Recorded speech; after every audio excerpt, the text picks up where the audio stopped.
জুলাই আগস্টের গণহত্যা সংক্রান্ত রাষ্ট্রের গুরুত্বপূর্ণ ব্যক্তিদের ডিজিটাল তথ্য প্রমাণ যাচাইয়ের জন্য নির্দেশ দিয়েছে আন্তর্জাতিক অপরাধ ট্রাইব্যুনাল।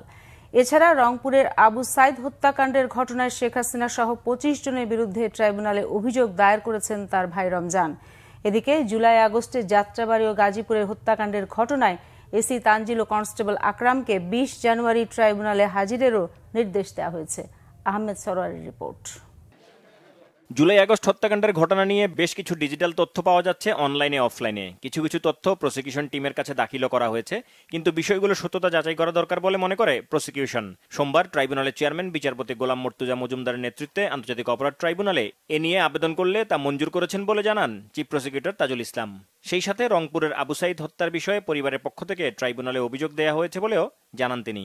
ডিজিটাল তথ্য উপাত্ত কোর্টে প্রেজেন্ট করার আগে এটা সার্টিফিকেশনের প্রয়োজন হয়, যে কোনো অথরিটি, বাংলাদেশের সার্টিফাইড অথরিটি হচ্ছে আমাদের সিআইডি, সেখানে তারা এই ডিজিটাল এভিডেন্সগুলো সার্টিফাই করেন যে এটা আসলে সঠিক কিনা, এটা সঠিক জায়গা থেকে রেকর্ডেড হয়েছে নাকি এটা ভুয়া, অথবা এটা কোনো এআই দিয়ে বানানো কিনা।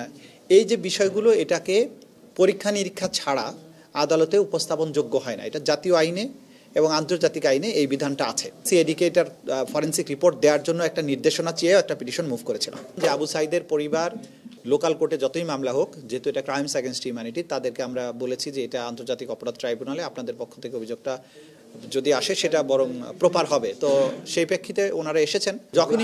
যখনই আমাদেরকে মৌখিকভাবে এসে ওনারা জানাবেন, দ্যাট ইজ এনাফ।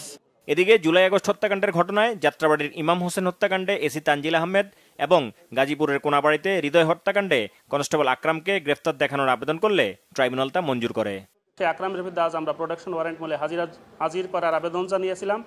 মাননীয় ট্রাইব্যুনাল সেটা আমাদের মঞ্জুর করেছেন এবং তাকে আগামী সোমবার অর্থাৎ 20/1/2025 তারিখে তাকে হাজির করার নির্দেশ দিয়েছেন। পরবর্তী আবেদনটি আমাদের ছিল যাত্রাবাড়ি জোনের এসি তানজিল আহমেদের বিরুদ্ধে। এই ট্রাইব্যুনালের মামলায় তাকে প্রোডাকশন ওয়ারেন্ট মূলে গ্রেফতার দেখানোর আবেদন করেছিলাম। ট্রাইব্যুনাল সেটাও মঞ্জুর করেছেন। একই তারিখে তাকে আগামী অর্থাৎ 20/1/2025 তারিখে তাকে হাজির করার নির্দেশনা দিয়েছেন। অন্য মামলায় গ্রেপ্তার হয়ে এসি তানজিল ও কনস্টেবল আকরাম কারাগারে আছে। আহমেদ সরওয়ার, বাংলা ভিশন, ঢাকা।